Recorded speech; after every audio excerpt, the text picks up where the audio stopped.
నచ్చిన వ్యక్తితో గడపడానికి ఒక రాత్రి చాలు. అదే ప్రేమించిన వ్యక్తితో గడపాలంటే ఒక జీవితం సరిపోదు. ఓటమికి ధైర్యం ఎక్కువ. దాని ధైర్యాన్ని అణిచివేస్తేనే గెలుపు చేరువ అవుతుంది. ఒకరి మీద లేనిపోని నిందలు వేసే ముందు ఒక్కసారి మీ గతాన్ని గుర్తుకు తెచ్చుకోండి.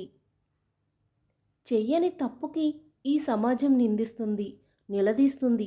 దానికి భయపడి వెనుతిరుగుతావో, ఎదురు తిరుగుతావో అంతా నీ చేతుల్లో ఉంది. మనకు ఎక్కువ సందర్భాల్లో మనకు ఎదురయ్యే పరిస్థితులే మనకు బాధ్యతను నేర్పుతాయి. ప్రేమ అయినా, బాధ అయినా వినబడకుండా ఆపగలం గాని కనపడకుండా ఆపలేము. బాధ నుండి నేర్చుకున్న లెసన్స్ లైఫ్లో గొప్ప నిర్ణయాలు తీసుకునేలా చేస్తాయి.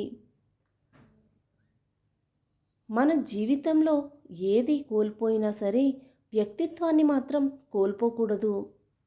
పరిస్థితులు అనేవి భయస్థులను చేసి ఆడిస్తాయి. ధైర్యవంతులు చెప్పినట్లు ఆడుతాయి. నీ సొంత కష్టంతో బ్రతుకుతున్నప్పుడు ఒకడికి సలాం కొట్టాల్సిన అవసరం నీకు లేదు.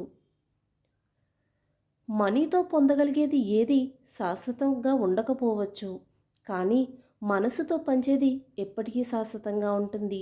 అది స్నేహం, ప్రేమ, ఆప్యాయతలు ఏదైనా. లైఫ్లో బాగా గుర్తుండిపోయేది శత్రువుల మాటలు కాదు, నీ కష్టకాలంలో నీకు దూరంగా ఉండే స్నేహితులు.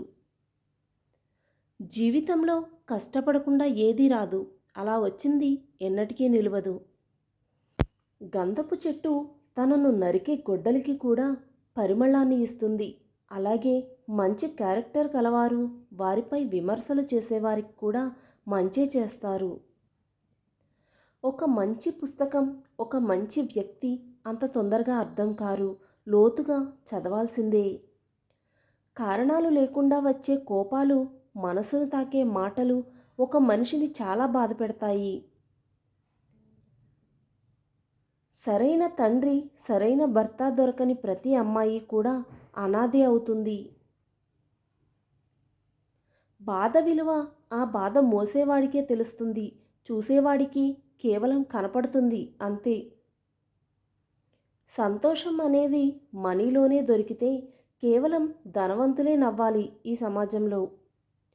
ఏమీ లేనట్టు, అన్నీ అయిపోయినట్టు ఎప్పుడూ ఉండకండి. ఏమీ లేకున్నా అన్నీ ఉన్నట్లు ఉండడం మొదలుపెట్టండి. అప్పుడే అన్నీ రావడం మొదలెడతాయి. నోట్లో నాలుకకు ఒక ఎముక లేకపోయినప్పటికీ అది మనిషి శరీరంలో ఎముకలన్నీ విరిగిపోయేలా మాటలతో బాధపెట్టగలదు. ఈ వీడియో కనుక మీకు నచ్చినట్లయితే please do like, share and subscribe to my channel. Thank you for watching.